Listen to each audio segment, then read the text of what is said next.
Hello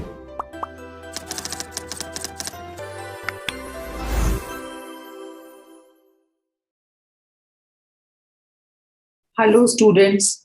आप में से बहुत सारे बच्चे जो केंद्रीय सैनिक बोर्ड और सीडब्ल्यू कोटा के लिए मेडिकल सीट्स के लिए अप्लाई कर रहे हैं, वो ये पूछ रहे हैं कि कौन से स्टेट में अप्लाई करना है, कौन सा स्टेट रिजर्वेशन देता है सीडब्ल्यू का, कौन सा नहीं देता। तो मैं आपको ये जो डॉक्यूमेंट आपको स्क्रीन पर नजर आ रहा है, जिसका नाम है comparative analysis concession and benefits provided by state union territories, ये केंद्रीय सैनिक बोर्ड की वेबसाइट पर ही है। Department of ex serviceman welfare, ministry of defence का ये डॉक्यूमेंट है। और इसमें मैं आपको दिखाने वाली हूँ कि कौन सा स्टेट आपको रिजर्वेशन देगा और कौन सा नहीं।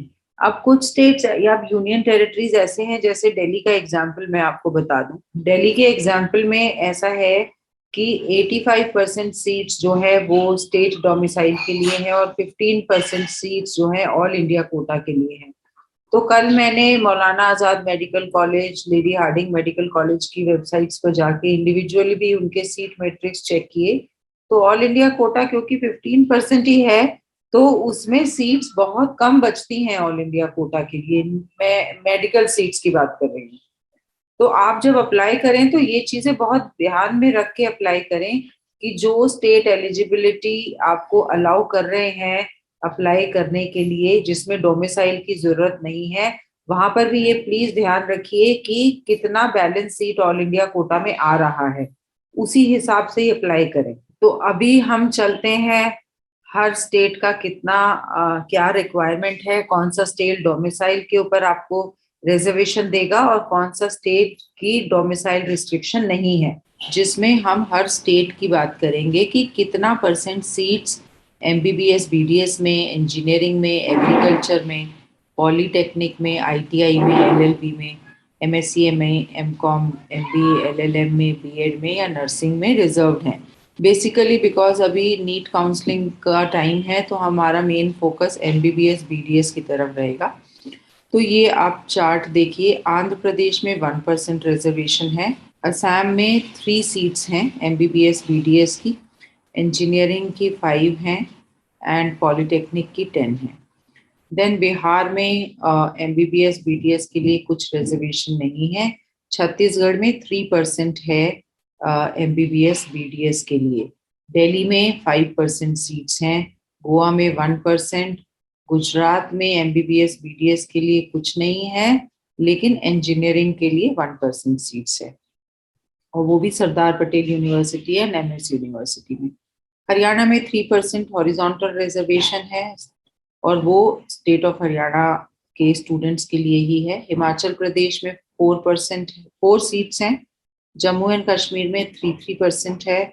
झारखंड में कुछ नहीं है। कर्नाटका में 6 सीट्स हैं। एमपी 3, महाराष्ट्र 5%, मणिपुर में 2%, मेघालय नील, मिजोरम नील, नागालैंड नील, वहाँ प्रोफेशनल कॉलेज नहीं है कोई।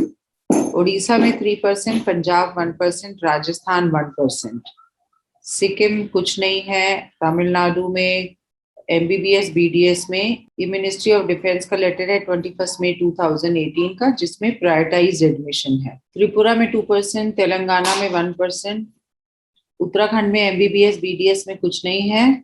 यूपी में 2% है। वेस्ट बंगाल में मेडिकल कॉलेजेस में कुछ नहीं है। Andaman and Nicobar union territory में 1% है। चंडीगढ़ में 5% seats are reserved for dependents of ex serviceman in all professional colleges, less MBBS BDS which is controlled by KSB। तो यहाँ की जो सीट्स हैं चंडीगढ़ की मेडिकल कॉलेजेस की, वो केंद्रीय सैनिक बोर्ड के, दैट मीन्स वो सेंट्रल पूल कोटा वाली होंगी। पुडुचेरी में 1% है। So that is it. Now अब इम्पोर्टेंट चीज क्या है कि कौन से स्टेट जो है वो डोमिसाइल के बेसिस पे आपको ये डिफेंस कोटा रिजर्वेशन देंगे, और कौन से स्टेट में आप ऑल इंडिया कोटा में भी अप्लाई कर सकते हैं। तो अब हम नेक्स्ट पेज पर चलते हैं। सो ये देखिए, ये लिस्ट है जिसमें हमें पता चलेगा कि कहाँ पर डोमिसिलरी रिस्ट्रिक्शंस रिलैक्स्ड हैं। सो आंध्र प्रदेश में एक्स सर्विसमैन के वही वार्ड्स अप्लाई कर सकते हैं जो आंध्र प्रदेश के नेटिव हैं, मतलब आंध्र प्रदेश के रहने वाले हैं। अरुणाचल प्रदेश में कुछ नहीं है, असम में नॉट एप्लीकेबल है, छत्तीसगढ़ में नॉट एप्लीकेबल है, दिल्ली में नील है। गोवा में डोमिसाइल रिस्ट्रिक्शन है, इसमें सिर्फ वो एक्स सर्विसमैन के बच्चे अप्लाई कर सकते हैं जिन्होंने या तो 12th क्लास गोवा से पास किया हो, या वो ये सब तीनों कंडीशंस में से कोई भी एक कंडीशन फुलफिल कर रहा हो। अब आप इसको खुद भी पढ़ के समझ सकते हैं। गुजरात में डोमिसाइल रिस्ट्रिक्शन है, दैट मीन्स गुजरात के ही कैंडिडेट्स गुजरात के कॉलेजेस में अप्लाई कर पाएंगे। हरियाणा में भी डोमिसाइल रिस्ट्रिक्शन है, दैट मीन्स हरियाणा के स्टूडेंट्स ही हरियाणा के कॉलेजेस में अप्लाई करेंगे।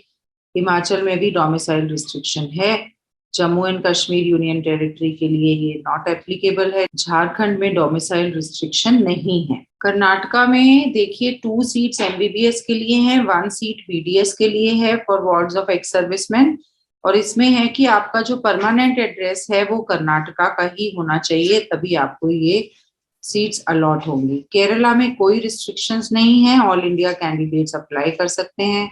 मध्य प्रदेश में रिस्ट्रिक्शन है, दैट मीन्स एमपी के ही स्टूडेंट्स वहां अप्लाई करेंगे, या फिर आप 5 साल से मिनिमम मध्य प्रदेश में रह रहे हैं, और दूसरा ये भी है कि आपने 10th या 12th एमपी से किया हुआ हो। महाराष्ट्र में डोमिसाइल रिस्ट्रिक्शन है, जो वहाँ के डोमिसाइल है उनके लिए है।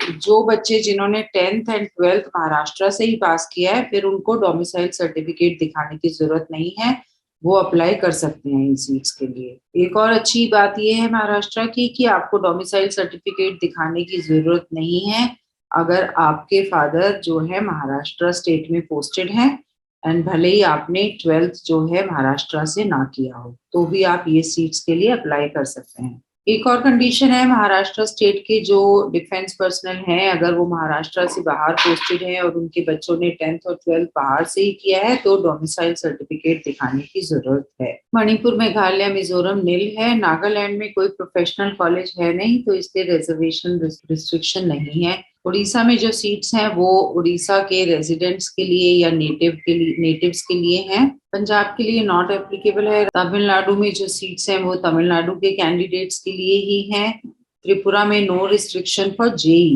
तेलंगाना में जिनका परमानेंट एड्रेस तेलंगाना का होगा उन्हीं को मिलेगा सीट्स। उत्तराखंड में कोई एमबीबीएस बीडीएस सीट्स नहीं है। यूपी में कोई रिस्ट्रिक्शन नहीं है, और वेस्ट बंगाल में कोई रिस्ट्रिक्शन नहीं है, सर्विंग और ईएसएम दोनों के लिए।